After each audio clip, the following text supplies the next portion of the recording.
आइए सभी लोग एक बार बैठने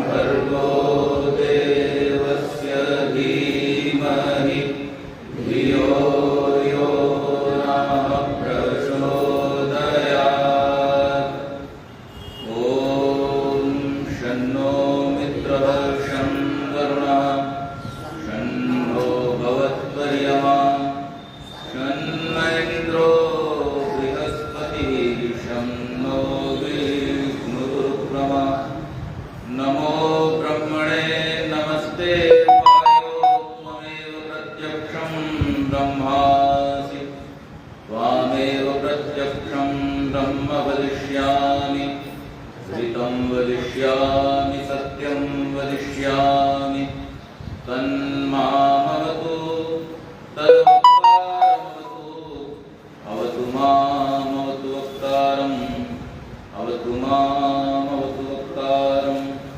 ॐ शान्ति शान्ति शान्ति।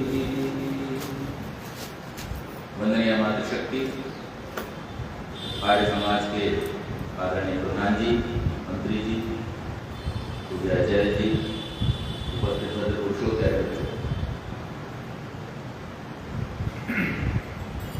ये श्रावणी का पर्व हम लोग मना रहे हैं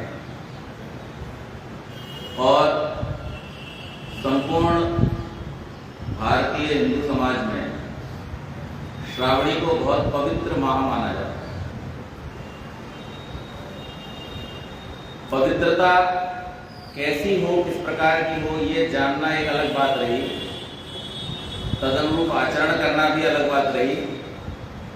लेकिन आप जगह जगह जाएं, महाराष्ट्र से लेकर यहाँ तक सब जगह बैनर पे लिखा हुआ है श्रावण का पवित्र माह। अब पवित्रता के लिए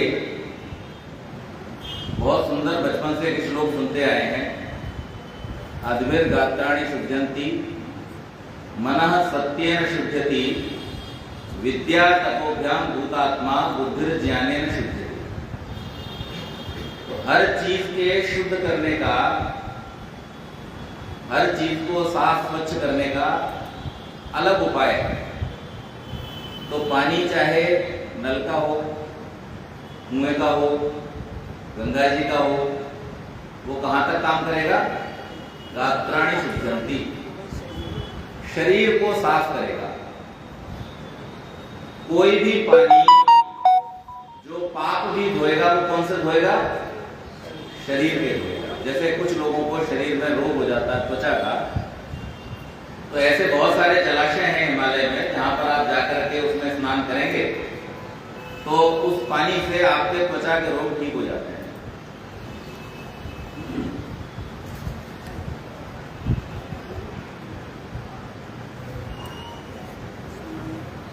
तो जो कार्य पानी करेगा वो कहां पर करेगा? हमारे शरीर पर करेगा। शरीर से आगे पानी की सीमा नहीं, लेकिन उससे आगे का जो हमारी शुद्धिकरण होना है वो कैसे होगा? मनः सत्येन शुद्धयति। अगर हमें इस महीने में हर साल एक महीने का अनुष्ठान करके अपने मन को होना है तो क्या करना पड़ेगा? सत्य बोलना पड़ेगा, सत्य को ग्रहण करना पड़ेगा। और महर्षि दयानंद सरस्वती ने हमारे संपूर्ण जीवन को पवित्र करने के लिए ये नियम दे दिया कि सत्य के ग्रहण करने और असत्य के छोड़ने में सर्वदा उद्यत रहना चाहिए, तत्पर रहना चाहिए, उसमें किसी प्रकार का प्रमाद नहीं करना चाहिए। सत्य का अन्वेषण होते ही उसको आप धारण कर लें। जितना विलंब करेंगे उतनी हानि आपकी होती चली जाएगी, और जितना जल्दी ग्रहण कर लेंगे उतना ही लाभ आप उससे प्राप्त कर पाएंगे। तो जो हमारा मन है, जिसमें अनेक प्रकार के संकल्प और विकल्प होते हैं, वो मन तो हमारा पानी से शुद्ध होने वाला नहीं, वो शुद्ध होगा सत्य से। और सत्य आपको कोई ऐसी चीज नहीं है जो बाजार में मिल जाएगी, घंटाघर में मिल जाएगी। सत्य तो तप है। सत्य क्या है? तप है। महर्षि पतंजलि ने यम और नियम जो दिए उसमें तप को 8वां स्थान मिला है। और वो कहां मिला है 8वां स्थान? अहिंसा, सत्य, अस्तेय, ब्रह्मचर्य, अपरिग्रह, शौच और संतोष, इन 7 के बाद में तप को स्थान मिला है। क्योंकि इन 7 का जिसने सेवन किया है वही मन की उस अवस्था में पहुंचता है जहां पर श्री कृष्ण कह रहे हैं लाभा लाभो जया जय। तो महर्षि पतंजलि परिभाषा लिख देते हैं बड़ी सरल, द्वंद्व सहनम तप। हानि लाभ, जीवन मरण, सुख दुख, आना जाना, यश अपयश, इन सब को भी सहन करके जो अपने कर्तव्य पथ से हटता नहीं है वही वास्तविक तपस्वी है। तो हमारा जो मन है वो सत्य से ठीक होगा, और सत्य एक प्रकार का तप। और उसके बाद में आगे क्या है? आत्मा को भी पवित्र करना है, क्योंकि आत्मा ही तो हम हैं। तो हमें भी तो नहाना है, शरीर को तो नहला लिया। अब कोई आदमी कपड़े रोज धोए और खुद न नहाए तो आप क्या कहोगे उसको? गड़बड़ आदमी है, रोज कपड़े धो लेता है, कपड़े धुले धुले कर लेता, खुद नहीं नहाता। अब इसी बात पर थोड़ा सा दार्शनिक विचार कर लो तो ये स्थिति सबकी है। हम कपड़े तो धो रहे हैं। विद्या तपोभ्याम भूतात्मा, विद्या और तप के द्वारा आत्मा की शुद्धि होती है, उसके बिना होगी। क्योंकि विद्या से अविद्या दूर होगी, अज्ञान दूर होगा, और वही आत्मा का दूषण है। सांख्य दर्शन में जब ये कहा गया जीवात्मा संसार में कैसे फंसा, ये प्रश्न आता है सबके मन में, भगवान को क्या पढ़ाई थी? पिल दिया पहले, अब काम करो, काम भोगो, फिर काम करो, फिर काम भोगो, क्यों चक्कर में डाला? तुम्हारे ऋषि उत्तर देते हैं अज्ञान के कारण। तो सबसे बड़ा दुख का कारण क्या है? यही न्याय दर्शन का ऋषि भी कह रहे हैं, गौतम ऋषि तो भी क्या कह रहे हैं? दुख जन्म प्रवृत्ति दोष मिथ्या ज्ञान तदुत्तरोत्तर अपाया अपाया। सारे ऋषियों का एक ही मंतव्य है, और आत्मा को छुड़ाने का, आत्मा को गंदगी से निकालने का, आत्मा को मल रहित करने का जो उपाय है वो विद्या है। और विद्या प्राप्ति के लिए आपको तप करना पड़ेगा, विद्या बिना तप नहीं करना।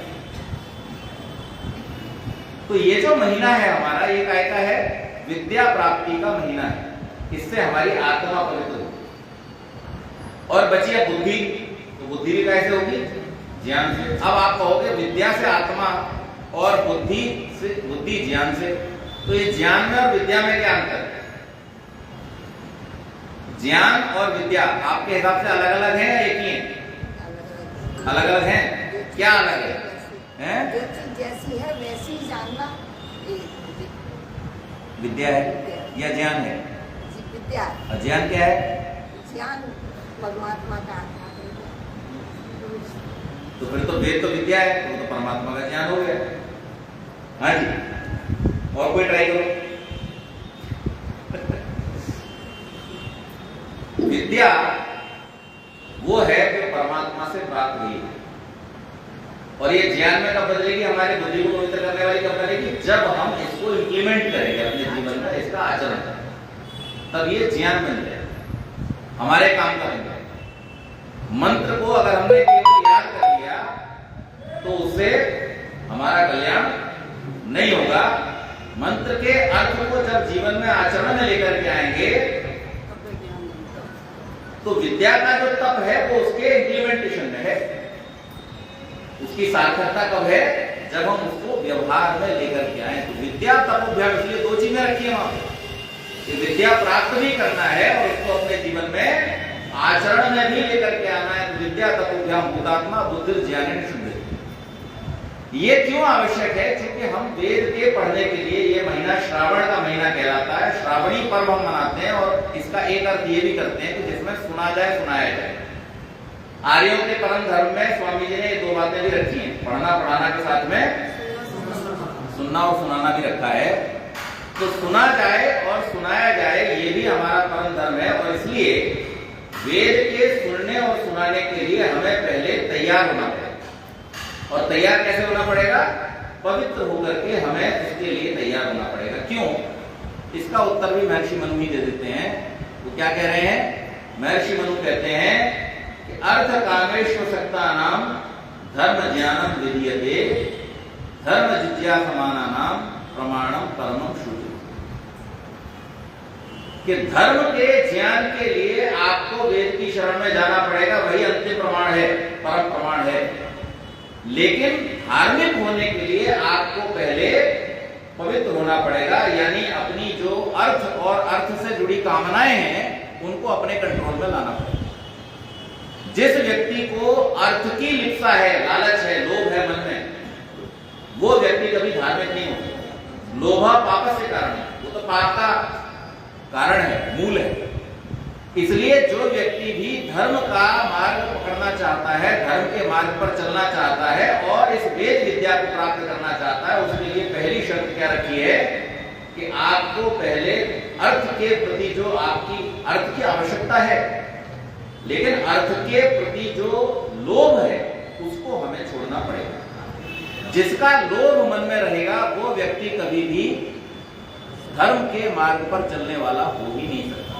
चाहे वो कोई भी व्यवसाय करता हो, जिसके भी मन में अर्थ का लोभ है वो नहीं होगा। और दूसरा, जिसकी कामनाएं, जिसकी इच्छाएं उसके वश में नहीं, वो व्यक्ति कभी धार्मिक नहीं हो सकता। क्यों? क्योंकि आप चाहोगे तो सही धार्मिक कार्य करना, लेकिन फिर जैसी कोई इच्छा प्रबल होगी, आप उसके वशीभूत हो, आप धर्म का मार्ग छोड़ के धर्म में प्रवृत्त हो जाओ। ऋषि ने इस बात को सत्यार्थ प्रकाश में बहुत स्पष्ट शब्दों में लिखा है। क्या लिखते हैं? मनुष्य का आत्मा सत्य और असत्य को जानने वाला है। और ये किसी एक मनुष्य के लिए नहीं, सब मनुष्यों का आत्मा सत्य और असत्य को जानने वाला है। फिर भी क्या कहते हैं? हठ, दुराग्रह और स्वार्थ के कारण असत्य को, सत्य को छोड़कर के असत्य में प्रवृत्त हो। तो ये जो हठ दुराग्रह है, ये किसके कारण है? इच्छाओं के कारण। इसलिए अगर आपको शांति की इच्छा है तो अपनी इच्छाओं की शांति, इच्छाएं जब तक शांत नहीं होंगी तब तक आपको शांति की प्राप्ति नहीं होगी। और जब तक आपका मन शांत नहीं होगा तब तक आप वेद ज्ञान को प्राप्त नहीं कर सकते। और जब आप वेद ज्ञान प्राप्त करने के लिए प्रवृत्त होंगे तो वहां पर भी क्या कहा? कैसे पढ़ें? वेद ने तो कुछ और ही कह दिया। वेद मंत्र कहता है दुहे सायं, दुहे प्रातः, दुहे मध्यम दिनम परि, और दोहा ये अस्य संयंती तान विद्वान उदसुता। कि जो व्यक्ति वेद मार्ग पर चलना चाहता है उसको कब पढ़ना चाहिए? सुबह पढ़ो, शाम को पढ़ो, दिन में पढ़ो, जब समय मिले तब इस वेद ज्ञान में अपना पुरुषार्थ करना चाहिए। क्यों करना चाहिए? क्योंकि इसी के माध्यम से आपको आपके जीवन का मार्ग मिलेगा। हम किसी भी रास्ते पर चल पड़े, ध्यान दीजिएगा इस बात पर, हम अगर किसी भी रास्ते पर चल पड़े तो क्या हम कहीं पहुंचने की अपेक्षा रख सकते हैं? अगर हम किसी भी रास्ते पर चल पड़े हैं तो हम कहीं पहुंचेंगे तो ऐसा नहीं होगा। चलेंगे तो निश्चित रूप से कहीं ना कहीं पहुंचेंगे, लेकिन हम उसकी अपेक्षा नहीं रख सकते कि हमें इस जगह पहुंचना है। अगर हमारा लक्ष्य निर्धारित है कि हमें इस जगह पर पहुंचना है तो हमें उस जगह पहुंचने के रास्ते पर ही चलना पड़ेगा। इसी प्रकार से जो लोग इस बात को चाहते हैं कि वो अपने जीवन लक्ष्य को प्राप्त करें, तो सबसे पहले तो ये जानना पड़ेगा कि हमारे जीवन का लक्ष्य क्या है, हमारे जीवन का उद्देश्य क्या है। और उद्देश्य क्या है हमारे जीवन का? मुक्त होना, छूट जाना, दुखों से दूर हो जाना। तो जब दुखों से छूट जाना हमारे जीवन का लक्ष्य है, मुक्त हो जाना हमारे जीवन का लक्ष्य है, तो हमें फिर जो मार्ग पकड़ना पड़ेगा वो भी कौन सा पकड़ना पड़ेगा? जो मार्ग हमें दुखों से छुड़ा देता हो। और दुखों से छुड़ाने का जो मार्ग है वो केवल मात्र विद्या का मार्ग है। अब आज समाज के अंदर परिस्थिति ऐसी हो गई है कि कुछ लोग इस विद्या के विषय में भी बड़े उलझे हुए हैं, क्योंकि जैसे आप कहते हो कि वेद ईश्वर प्रदत्त हैं, वैसे ही अभी 2000-2500 साल पहले से कुछ और लोग भी कहने लगे हैं हमारी जो किताबें हैं वो भी कौन सी हैं? उससे नीचे तो किसी को स्वीकार ही नहीं है ना। हमारे वेद संहिताओं को छोड़ करके समस्त ऋषियों ने जितने भी ग्रंथों में पुरुषार्थ किया है, चाहे वो ब्राह्मण ग्रंथ हो, चाहे उपनिषद हो, चाहे वो आरण्य ग्रंथ हो, चाहे गृह्य सूत्र हो, समस्त वैज्ञानिक शास्त्र हो, इन सब ग्रंथों को भी लेकर किसी ने ये दावा नहीं किया जिन ग्रंथों में एब्सोल्यूट सिद्धांत है, प्रिंसिपल्स हैं, जिनके अंदर आज तक 2.5, 3, 4, 5 और जितने हजार वर्ष पहले वो लिखे गए, उसके बाद भी सिद्धांत में एक कमी नहीं आई है।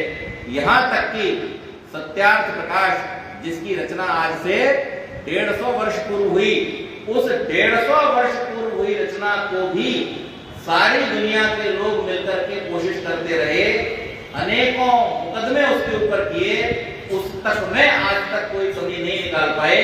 उसके बावजूद हमारे किसी भी ऋषि ने इस बात की घोषणा नहीं की कि ये ग्रंथ भगवान ने बनाया है। लेकिन कहीं जहां पे धरती चपटी हो रही है, कहीं जहां पे धरती चटाई की तरह बिछी हुई है, कहीं जहां पे कुछ और बहुत सारी उल्टी सीधी बातें हो रही हैं, पूछा ये धरती जो चपटी बनाई तो इस पे पहाड़ क्यों रख दिए? बोले अरे हवा का वेग था तेज, उड़ जाती तो पेपर वेट रख दिया। पढ़ लो आप, मैंने तो पढ़े इसलिए बता रहा हूं, लिखा ऐसे ही कि धरती जो चटाई की तरह बिछाई थी वो कहीं हवा से उड़ न जाए, इसलिए उसके ऊपर पहाड़ का वजन रख दिया, अब धरती उड़ेगी। अच्छा आप यही प्रश्न करो तो कहां रखिए? बच्चों पर। लेकिन ऐसों ने भी ये हिम्मत की कि उन्होंने ये कहा है कि ये भी डायरेक्ट भगवान का ही दिया हुआ ग्रंथ है, इसमें बीच में कोई और मिलावट। तो इसलिए समाज के अंदर एक बहुत बड़ी भ्रांति इस बात को लेकर के हो गई कि कौन सी खुदाई पुस्तक है, कौन सा इल्हामी ग्रंथ है, कौन सा रिविलेशन है, किसको हम ईश्वरीय ज्ञान माने, इस बात को लेकर के बहुत बड़ी भ्रांति समाज में उत्पन्न हुई। तो हमारे ऋषियों ने इसका भी पुरुषार्थ करके उत्तर दिया। महर्षि वहां पर सत्यार्थ प्रकाश के तीसरे समुल्लास में न्याय दर्शनकार महर्षि गौतम को उद्धृत करते हुए क्या कहते हैं? किसी भी सत्य असत्य के निर्णय के लिए 5 प्रकार से परीक्षा करो। कितनी सुंदर व्यवस्था दे दी, 5 प्रकार से परीक्षा कर लीजिए, आपको पता चल जाएगा क्या सही है क्या गलत है। क्योंकि देखिए वेद पढ़ने के लिए पहले हमें तैयार होना पड़ेगा। हम वेद का स्वाध्याय तो वर्ष भर करें, प्रतिदिन करें। वेद का खुद का आदेश है कि हम प्रतिदिन सुबह शाम जब समय मिले तब वेद का अध्ययन करें, क्योंकि ये अपार ज्ञान है। जितना जितना अधिक पुरुषार्थ करेंगे उतना उतना हमारा ज्ञान अविद्या हमारी दूर होती चली जाएगी। परंतु उसके लिए तैयार होना जरूरी है। तो मैं थोड़ी सी चर्चा तैयारी के विषय में कर रहा हूँ। ऋषि दयानंद क्या कहते हैं? 5 प्रकार से परीक्षा कर लीजिए, आपको निर्णय हो जाएगा सत्य क्या है असत्य क्या है। कौन सा?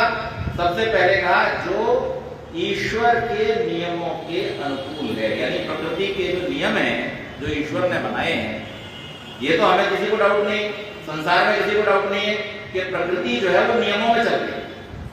कुछ लोगों ने आरंभ में इस प्रकार की शंकाएं की थी कि इस प्रकृति में तो जो कुछ हो रहा है अपने आप हो रहा है, लेकिन उन सबकी थ्योरीज जो है वो नकार दी गई, क्योंकि इस संसार में कुछ भी ऐसे ही होता दिखाई नहीं देता। और वेद तो स्वयं इस बात की घोषणा करता है, विष्णु कर्माणि पश्यत यतो व्रतानि पश्पशे। इस संसार के हर कार्य के अंदर आपको नियमों का पालन होता दिखाई देगा। तुलसीदास जी ने भी लिख दिया ना, माली सींचे 100 घड़ा ऋतु आए फल हुए। तुलसीदास जी ने किसी और ने लिखा कोई किताब, तुलसीदास जी का या कबीरदास जिसका भी। बहरहाल बात सही लिख दी कि आप चाहें भी तो आप ये नहीं कर सकते कि मैं पानी इकट्ठा डाल दूं, खाद इकट्ठी डाल दूं तो जल्दी से फल निकल आएगा। वो ऋतु पर ही होगा। ये पूरा का पूरा संसार नियमों में चल रहा है। तो क्या कहा उन्होंने?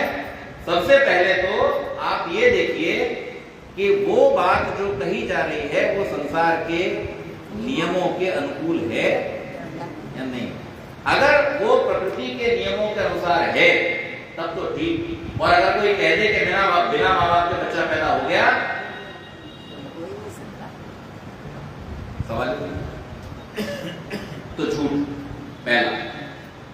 दूसरा, वेद के जो अनुकूल है वो सत्य, और वेद के जो विपरीत है वो असत्य। क्यों? क्योंकि वेद में सत्य सिद्धांतों का प्रतिपादन है। तो इसलिए जो वेदों के अनुकूल है उसको सत्य मानिए, और जो वेदों के अनुकूल नहीं है वो कैसा है? वो असत्य होगा। तीसरा, जो ऋषि हैं, आर्ष ग्रंथ हैं, ऋषि प्रणीत ग्रंथ हैं, उनके जो अनुकूल है वो कैसा है? सत्य। और जो सिद्धांत के विरुद्ध है वो कैसा है? असत्य है। अब मान लीजिए कोई बच्चा जो केमिस्ट्री पढ़ रहा हो, उसको आप कहो कि भाई नमक और सोडा NaOH और HCl को मिलाओ। आप हम लोग को नमक आप कहते हैं ना HCl, और सोडा NaOH, उसको मिलाओ, क्या बनेगा? तो वो NaCl और ये बन जाए, वो हाँ NaCl बन जाएगा, नमक बन जाएगा। अब ये सिद्धांत के रूप में प्रकृति से और सिद्धांत से दोनों से प्रतिपादित हो गया। केमिस्ट्री का सिद्धांत बन गया कि वो अपनी जो संरचना है उसको तोड़ देता है और तोड़ करके उसका परमाणु उसके साथ में जुड़ जाता है। अब दुनिया में केमिस्ट्री भारत में पढ़ाई जा रही हो, चाहे अमेरिका में पढ़ाई जा रही हो, चाहे इंग्लैंड में पढ़ाई जा रही हो, कहीं भी पढ़ाई जा रही हो, ये सिद्धांत जस का तस लोगों ने स्वीकार कर लिया, क्योंकि वैज्ञानिक होने को प्रमाणित कर दिया। इसी प्रकार से ऋषियों ने शास्त्रों में जिन सिद्धांतों को प्रमाणित कर दिया है, उनके अनुसार अगर बात कही जा रही है कहीं पर, तो वो कैसी है? सत्य है। और यदि उससे विरुद्ध है तो वो असत्य है, उसको स्वीकार नहीं। चौथी बहुत महत्वपूर्ण बात है ऋषि ने, अपनी आत्मा की पवित्रता के अनुकूल, क्योंकि परमात्मा आपको भी प्रतिक्षण अंदर बैठा हुआ प्रेरणा देता है। क्या कहते हैं ऋषि? जब भी कोई कार्य करने में भय, शंका और लज्जा हो तो ये प्रेरणा किसकी है? ये परमेश्वर की प्रेरणा है। ऐसे कार्य को नहीं करना चाहिए, और जिस कार्य को करने में उत्साह उत्पन्न हो, जिस कार्य को करने में उल्लास हो, जिस कार्य को करने में आपका मन करे कि मैं और 4 लोगों को बताऊं, ऐसे कार्यों को कर लेना चाहिए। तो ये आनंद उत्साह जो उत्पन्न हो रहा है ये भी परमात्मा का ही दिया हुआ है, और जो भय शंका लज्जा उत्पन्न हो रहा है ये भी परमात्मा का दिया हुआ है। तो ऋषि कहते हैं अपनी आत्मा की पवित्रता। अब यहाँ पवित्रता शब्द बहुत महत्वपूर्ण है। पवित्रता कौन सी वाली? जो शुरू में बताई, आत्मा की पवित्रता मतलब विद्या तपोभ्याम मुक्तात्मा। जिस व्यक्ति ने अपनी आत्मा को विद्या और तप के द्वारा पवित्र कर लिया है, ऐसे आदमी। अब आप किसी शराबी से जाके पूछोगे कि भैया शराब पीना ठीक है या नहीं है, तो वो तो आपको सीधे बोलेगा अरे भाई। एक डॉक्टर साहब के पास शराबी को उसकी पत्नी लेकर के गई, अजल लेकर के गई कि डॉक्टर साहब कैसे भी करके इनको आप शराब की आदत छुड़वाओ। उन्होंने कहा आज मैं ऐसा इसको एक डेमो दिखाऊंगा कि ये निश्चित रूप से शराब छोड़ ही देगा। डॉक्टर साहब एकदम कॉन्फिडेंट थे। उन्होंने कहा तुम जाओ बाहर बैठो, पत्नी को बाहर बैठा दिया। उससे कहा देखो भाई तुम्हारे लिए राज की बात बताता हूँ, तुम्हारी पत्नी तो शायद न चाहती हो तुम बचो, हो सकता है कोई और भी न चाहता हो तुम बचो, तुम तो शराब पीते रहोगे, ये पिलाते रहेंगे। मैं तुम्हें ऐसी राज की बात बताऊंगा कि जिसके बाद में तुम निर्णय लेना पीना है कि नहीं पीना। कहां सा आप पे तो पूरा भरोसा ही पीने में चला है। डॉक्टर साहब तुरंत गए, उन्होंने एक ग्लास में शराब डाली और शराब के अंदर उन्होंने एक छोटा सा कीड़ा उठा डाल दिया। अब देखते देखते वो 2 मिनट में कीड़ा मर गया। तो कुछ समझे? डॉक्टर साहब अरे कमाल कर दिया, अब पूरी तरह समझ गया। बोले क्या समझे? बोले शराब पीने से पेट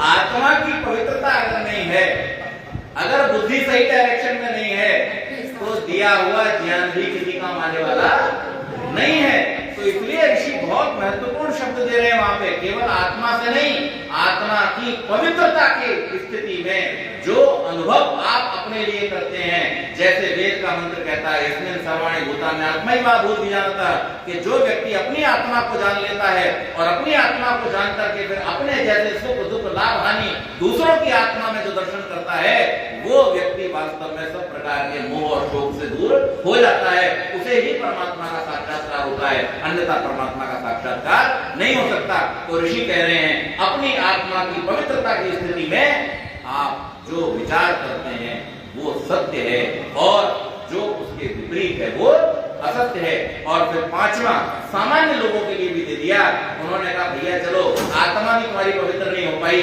वेद भी तुम पढ़ नहीं पाए, ईश्वर के नियमों को भी जान नहीं पाए, तो 8 तरह की परीक्षा कर लो प्रमाण के द्वारा।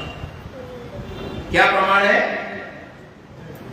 प्रत्यक्ष, अनुमान, उपमान, शब्द, ऐतिह्य, अर्थापत्ति, संभव और अभाव। ये 8 प्रकार की परीक्षाएं हैं। इन प्रमाणों के द्वारा जो प्रमाणित हो जाए वो सत्य है और जो प्रमाणित न हो पाए वो असत्य है। बस इतना कर लो तो तुम्हें खुद पता चल जाएगा इस संसार में कौन सी इल्हामी किताबें हैं और कौन सी बकवास है। इसलिए बहुत प्रसिद्ध दार्शनिक क्या कहता है, पश्चिमी दार्शनिक, नाम मुझे ध्यान नहीं है, शायद इमर्सन, तो कहता all so called revelations Vedas are the only whose principles are based on reason and science। जितनी भी ईश्वरीय ज्ञान कही जाने वाली पुस्तकें हैं उसमें केवल मात्र वेद ही ऐसे प्रमाणिक ग्रंथ हैं जिनके सिद्धांत तर्क और विज्ञान पर आधारित हैं। इसके अलावा संसार की कोई पुस्तक इस बात का दावा नहीं कर सकती कि हमारे सिद्धांत वैज्ञानिक। तो इसलिए हमें अपने आप को पवित्र करके, अपने आप को तैयार करके, अपने आप को श्रेष्ठ बना करके और अपने आप को पात्र बना करके फिर वेदों के अध्ययन के लिए प्रवृत्त होना चाहिए। अब बात आती है चौथी, बुद्धि की। बुद्धि को ज्ञान से कैसे पवित्र किया जाए? हमारी जो बुद्धि है, इस बुद्धि का दोष क्या है? बुद्धि का दोष है अहंकार। बुद्धि का दोष क्या है? कैसे? जब सृष्टि की रचना हुई, ये आपका दोष नहीं है, ये बुद्धि का दोष है। और इस संसार की रचना ही ऐसे हुई तो वो होएगा ही होएगा। जब संसार की रचना हुई, सृष्टि की रचना परमात्मा ने की, तो त्रिगुणात्मक जो प्रकृति थी, मूल प्रकृति, उससे क्या किया? जब उसमें विक्षोभ उत्पन्न हुआ, सबसे पहले क्या बना? महत् तत्व, जिसका नाम है बुद्धि। और महत् तत्व से क्या बना? सबसे पहले अहंकार। रचना ही उसकी हुई। तो महत् तत्व के बाद में अहंकार बना है, इसलिए वो बुद्धि का दोष है। जैसे दूध में गर्म करते ही मलाई आ जाती है, ऐसे ही बुद्धि में गर्मी आते ही अहंकार आ जाता है। और जिस व्यक्ति के अंदर अहंकार होगा उसे सामने दिखाई नहीं देता, ये दोष है। उसको सामने की दृष्टि जो है वो क्या हो जाती है? बाधित हो जाती है। वो फिर सामने नहीं देख पाता, वो फिर पीछे देखता है। और पीछे देखने से क्या होता है? जब कोई व्यक्ति पीछे देखता है, आगे नहीं देखता है, तो आप इससे अंदाजा लगा लो कि हम तेज गति से गाड़ी चला रहे हो पीछे देख करके, तो फिर हमारा क्या होगा? तो वहां पर एक्सीडेंट होना ही होना है, टकराव होना ही। इसलिए बुद्धि को शुद्ध करने का जो उपाय है वो क्या है? वो ज्ञान। और ज्ञान कैसे आता है? मैंने कहा अनुभव से। जब आप विद्या को अनुभूत करेंगे, जब उपनिषद का ऋषियों से पूछा गया कि संसार में जीवन पर्यंत पढ़ाई करते करते, वेद और शास्त्रों को पढ़ते पढ़ते भी लोग बहुत थोड़ा सा जान पाते हैं, तो क्या उपाय है? कैसे समझा जाए परमेश्वर को? वो परमेश्वर तो फिर भी नजर नहीं आता। बोले ये जो तुमने कहा कि जान पाते हैं, बस यही समस्या है। देखो, जिसने संसार में रह करके वेद ज्ञान आदि को प्राप्त करके ये जान लिया कि उसने कुछ जान लिया है, इसका मतलब उसने अभी तक कुछ नहीं जाना। और जिसने इस सबको जान करके भी अगर ये जान लिया कि मैंने तो अभी कुछ भी जाना नहीं है, उसने समझ लो कुछ जान लिया।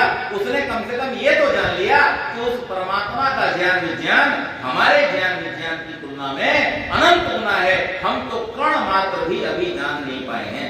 और इसका उदाहरण मैं आपको देता हूं, हर बार देता हूं। क्या अभी तक भी दुनिया की किसी लेबोरेटरी में एक फूल, एक गेहूं का दाना, एक चावल का दाना, एक मक्का का दाना बन करके तैयार नहीं है। और जो नकली चाइना ने बनाया है चावल, वो कैंसर का कारण है, वो भोजन पौष्टिक नहीं। तो हम अपनी विद्या का, अपनी सामर्थ्य का थोड़ा सा नमूना इस संसार को देखें। तो अब ऋषियों से जब प्रश्न किया गया कि हम परमात्मा को जाने कैसे, उसके प्रति हमारा आकर्षण कैसे हो, क्योंकि ऋषि दयानंद क्या लिख रहे हैं, भू भुवः स्वः। अर्थ क्या कर रहे हैं, कितना सुंदर अर्थ किया है। भू का अर्थ करते हुए लिखते हैं प्राण प्रिय। प्राण प्रिय, प्राण प्रिय शब्द किसके लिए प्रयोग होता है? एक तो परमात्मा के लिए होता है और दूसरा विवाह की विधि पर पत्नी के लिए होता है। वहां पे भी शपथ है क्या, सम्मातरिष्वा। जैसे कोई व्यक्ति अपने प्राणों को प्रेम करता है, वैसे एक दूसरे को प्रेम करोगे, ये शपथ दिलाई जाती है। वही शपथ ऋषि दयानंद दिला रहे हैं। वो कह रहे हैं कि भू अर्थात परमात्मा को प्राण प्रिय मानो। कैसे प्राण प्रिय मानो कि परमात्मा की आज्ञा का पालन करने के लिए जीवन में चाहे कितना भी कष्ट उठाना पड़े, फिर भी तुम्हारा मन अगर न टिकता हो तो समझ लेना कि परमात्मा तुम्हें प्राणों से भी प्रिय हो गया।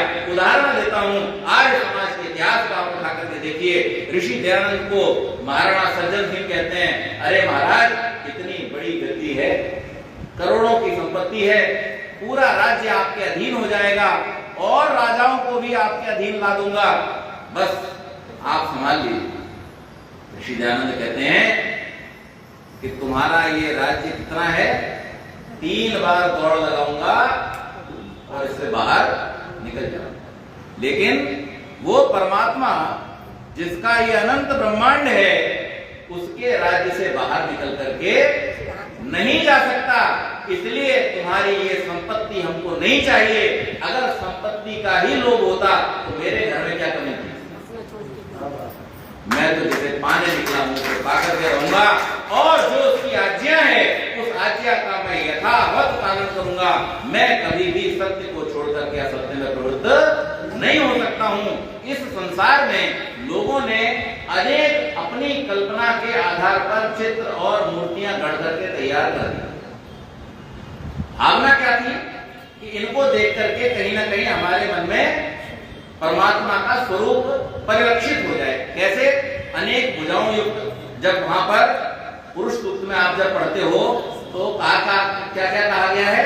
सहस्राक्ष, सहस्रपाद। ये जो अनेकार्थी अनंत जो उसकी सामर्थ्य है, उसके अनुसार जो उसके रूप को परिलक्षित करने का प्रयास किया गया, तो बहुत सारे लोगों ने, लेकिन ऋषि कहते हैं परमात्मा की बनाई मूर्तियां क्या कम पड़ गई थी? आप यहां पर विचार करें थोड़ा सा। जो सूर्य कैसा है? हमसे लगभग कितना? 14 करोड़ किलोमीटर दूर है। 14.5 करोड़ किलोमीटर। 14.5 करोड़ किलोमीटर दूर बैठा हुआ ये सूर्य जब अपनी अनंत रश्मियों से हमारे प्रातः काल को प्रकाशित करता है, इससे बढ़िया सुंदर दृश्य आपके लिए और क्या हो सकता है? जब आपके घर में लगे हुए गमले या आपके बगीचे में लगे हुए पौधों से सुंदर सा फूल खिलता है, उससे सुंदर आप कौन सा दृश्य बना सकते हो? जब किसी बगीचे में बैठी हुई चिड़िया अपने मधुर स्वर में चहचहाती हैं, उससे सुंदर संगीत आप कौन सा बना सकते हो? परमात्मा ने तो आपको अपना दर्शन इस संसार के हर क्षण में और हर कण में कराया है। बस देखने की आवश्यकता है। हम देखना नहीं चाहते, हम सिर्फ वो देखना चाहते हैं जो हमने बनाया है। अगर हमने थोड़ी सी भी कोशिश कर ली होती उन चीजों को देख करके परमात्मा का अनुभव करने की जो परमात्मा ने स्वयं हमारे लिए बनाई है, तो हमारा सारा का सारा भ्रम मिट जाता था। इतने बड़े बड़े ग्रह नक्षत्र बना करके परमात्मा ने तैयार कर दिए। मैं इस बात की कल्पना कर सकता हूं कि ऋषि दयानंद जिस समय वेद का भाष्य करने बैठे होंगे, उनके मन के अंदर कैसी तरंगें उत्पन्न होती होंगी, क्योंकि उन्होंने तो ओरिजिनल भाष्य किया। हम तो केवल उस भाष्य को पढ़ते हैं तो हमारा रोम रोम रोमांचित हो जाता है। ऋषि कहते हैं ये नद्यो रुद्रा पृथ्वी चंद्रड़ा ये नत्वतरितम ये नाका, जिसने इन उग्र स्वभाव वाले सूर्य आदि और पृथ्वी आदि को बना करके धारण किया है, न केवल धारण किया है, इस ब्रह्मांड में इनको घुमा रहा है। कैसे घुमा रहा है? जैसे आकाश में पक्षी उड़ते हैं, ऐसे इन लोगों का निर्माण करता और भ्रमण कराता है। उसका कितना बड़ा सामर्थ्य होगा, ये रोमांच जब आपके मन में आता है तब आप ईश्वर का दर्शन कर पाते हैं। तो वेद की विद्या हमें ईश्वर का साक्षात्कार कराने में सर्वथा तत्पर है और सर्वथा समर्थ है। मंत्र क्या दिया? स्तुता मया वरदा वेद माता। कभी विचार किया वेद माता क्यों? क्योंकि परमात्मा पिता है और पिता का परिचय कौन कराता है? केवल माता ही संसार में है जो जानती है कि संतान का पिता कौन है। इसलिए पिता से परिचय कराने वाली माता होती है। इसलिए वेद माता है, क्योंकि वेद ही जानता है, वेद ज्ञान ही इस बात का निर्णय करता है कि संसार में हमारा पिता कौन है। इसलिए मंत्र कहता है स्तुता मया वरदा वेद माता प्रचोदयन्ताम। हे माता, हे वेद माता, तुम हमें सत्कर्म में प्रेरित करो, हमें आगे लेकर के चलो, जिसके द्वारा हम क्या प्राप्त करें? आयु, विद्या, यश, बल सब, और यहाँ तक कि हम ब्रह्म वर्चस्व अर्थात ज्ञान को भी प्राप्त करें। फिर वही परमात्मा हमारे अहंकार पर रोक लगाते हुए आदेश दे देते हैं, जो कुछ प्राप्त कर रहे हो प्राप्त करो, आनंद लो, लेकिन अगर तुम्हें ब्रह्म के मार्ग पर चलना है तो इसको मेरे हवाले कर दो। श्री कृष्ण भी कहते माम एकम शरणम व्रज, मेरे पास आ जा भाई। जितनी तकलीफें हैं, जितनी परेशानियां हैं, अगर तुमसे सुलझती नहीं है तो मेरे पास में डिपॉजिट कर दे। अच्छा, हम लोग करते भी है। जब पैसा घर में कैश ज्यादा हो और डर ये हो कि चोरी हो जाएगी तो क्या करते हैं? बैंक में। अच्छा, बैंक में डिपॉजिट करने के बाद कितनी चिंता रहती है आपको? इतनी सी पर्ची देता है बनाकर, ये तो साफ हो गया और आप बिल्कुल निश्चिंत होकर घर पे आके आराम से चादर तान के सो जाते हो, आप कोई डर नहीं। जब संसार के बैंक जो हर तीसरे चौथे दिन आजकल डूब जाते हैं, एक बैंक था पीएमसी में मुंबई में, वो डूबा तो कुछ उधर के आर्य समाज थे, आर्य समाजों के कुछ पैसे जमा थे, तो मुलुंड कॉलोनी में एक आर्य समाज है, वहां का भी पैसा जमा, लाखों रुपए जमा थे। इस कारण से उनको ये पता चला कि और कितने लोगों के पैसे जमा थे। बैंक ने एक दिन सीधा सीधा नोटिस निकाल दिया कि हमारी जिम्मेदारी 5 लाख से ऊपर की, आपके चाहे 10 जमा हो, चाहे 20 जमा हो, चाहे 50 जमा हो, चाहे 1 करोड़ जमा हो, हमारी जिम्मेदारी 5 लाख से ऊपर की, और वो 5 लाख भी आपको इकट्ठा नहीं देंगे, एक 2-2 हजार करके देंगे। अब सोचिए, संसार के बैंकों में तो ये लगातार होता, हम देख रहे हैं, कुछ भाग जाते हैं, कुछ डूब जाते हैं, कुछ हो जाता है, कुछ हो जाता है, लेकिन फिर भी बैंक में जब पैसा जमा कराते हैं तो फिर हम क्या करते हैं? निश्चिंत होकर के सो जाते हैं। लेकिन जो परमात्मा हमको फुल गारंटी दिया बैठा है, अहम दाशुषे यदि भजामि भोजनम, ऋग्वेद में परमात्मा घोषणा कर रहे हैं कि जो मेरे को आत्मादि और अपना सब कुछ दान कर देता है, मेरे कार्यों में मेरी आज्ञाओं के पालन में जो तत्पर हो जाता है, उसके योगक्षेम की व्यवस्था मैं खुद करता हूं। जब परमात्मा ये गारंटी दे रहा है तो आपको भरोसा क्यों नहीं होता है? तो मंत्र कहता है सुता मया वरदा वेद माता प्रचोदयन्ताम पावनानि द्विजानाम आयु प्राणम प्रजाम पशुम कीर्तिम द्रविणम ब्रह्मवर्चसम। वहीं पे फिर रोक लगा के परमात्मा कहता है मह्यम तत्वा ब्रह्मलोकम, ब्रह्मलोक को जाना है तो ये माल मेरे पास डिपॉजिट कर जा, मेरा लॉकर तेरे लिए हमेशा खुला हुआ है।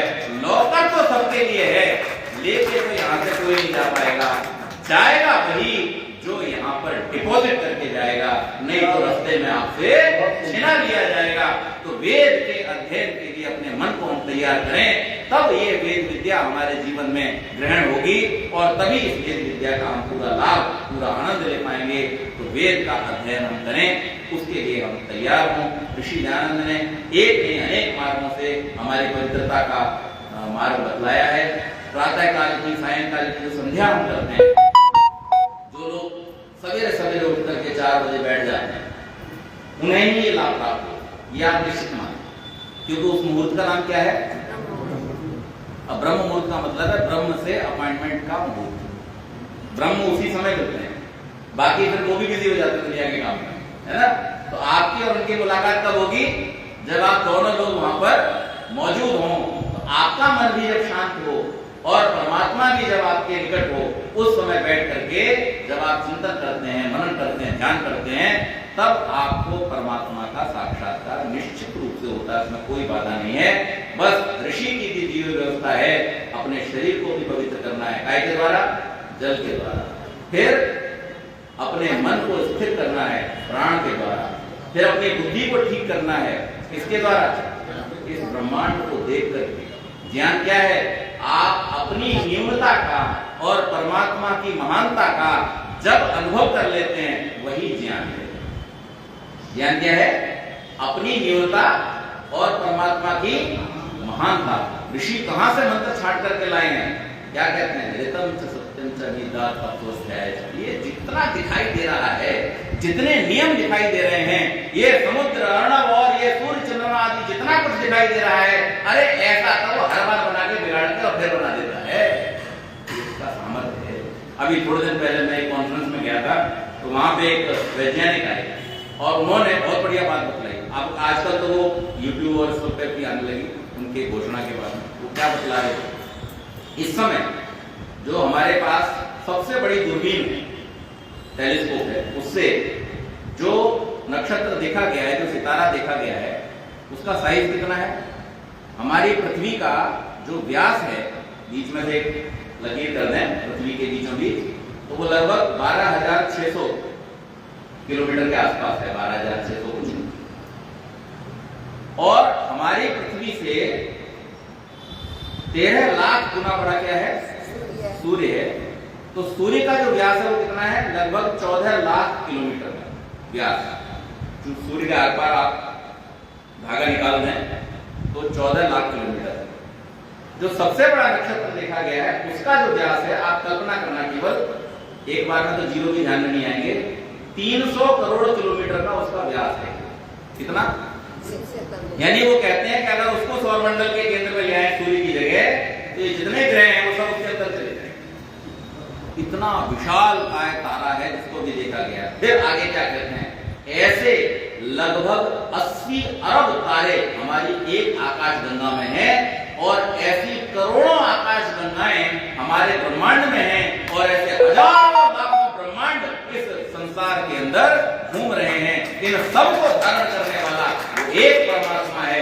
उसकी महत्ता और हमारी न्यूनता जब हमारे ध्यान में आती है, तब हम परमात्मा का दर्शन करते हैं। तो इसलिए वेद ज्ञान प्राप्त करने से पहले हम परमात्मा का ध्यान करें, परमात्मा को हम जानें, और फिर परमात्मा के दिए ज्ञान पर हम पूरी तरह से तत्पर होकर के अपना ध्यान लगाएंगे। तो ये वेद विद्या निश्चित रूप से, जब ऋषि दयानंद को प्राप्त हुई तो हमको क्यों नहीं हुआ? हमारे अंदर क्या कमी है ना? लेकिन उसके लिए जो पुरुषार्थ ऋषि दयानंद ने किया, वो पुरुषार्थ हमें भी करना पड़ेगा, तभी ये हमको प्राप्त होगी। तो ऋग्वेद के मंत्र, जहां से ऋग्वेद शुरू होता है, वही बात कहकर के अपनी बात को खत्म करूंगा। ऋग्वेद के पहले दूसरे सूक्त में ही मंत्र आ जाता है, ऋचो अक्षरे परमे विमन यस्मिन् देवा आदिविश्वे निषेधु यस्तन्न वेद किमृचा कर्षति यह तद्विदु तत्मे समासते। कि इन सारे वेद में लिखे हुए मंत्रों का जो अधिष्ठात्र देव है, अगर उसको हमने नहीं जाना, उस परमात्मा को हमने नहीं जाना, तो ये वेद की ऋचाएं भी आपका कोई फायदा करने वाली नहीं। इसलिए हम सब स्वाध्यायी बने, श्रावण के इस पवित्र मास से प्रेरणा लेकर के वर्ष भर अपना कार्यक्रम बनाएं और पढ़ें। निश्चित रूप से परमात्मा की दी हुई वेदवाणी हम सब के जीवन का कल्याण करेगी। बहुत बहुत शुभकामनाओं के साथ। बहुत बहुत धन्यवाद नागेश।